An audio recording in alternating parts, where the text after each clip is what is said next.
आज आपण पाहूया मालवणी पद्धतीने वालीची भाजी कशी बनवायची। तर इथे मी ही वाली आहेत ज्या स्वच्छ धुवून घेतलेल्या आहेत। त्यानंतर ह्या अशा बारीक कट करून घ्यायच्या।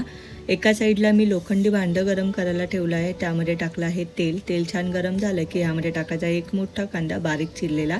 कांदा हलकासा ट्रान्सपरंट झाला की मग ह्यामध्ये टाकूया आपण एक डहाळी कढीपत्ता।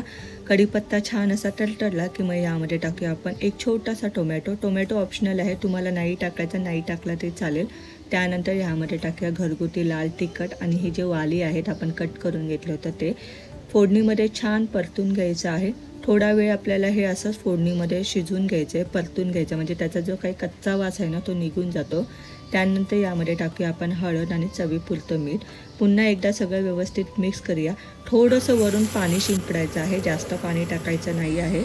त्यानंतर मात्र झाकण ठेवून आपल्याला स्लो गॅसवरती छान शिजवून घ्यायचं आणि तयार आहे आपली वालीची भाजी। नक्की ट्राय करा।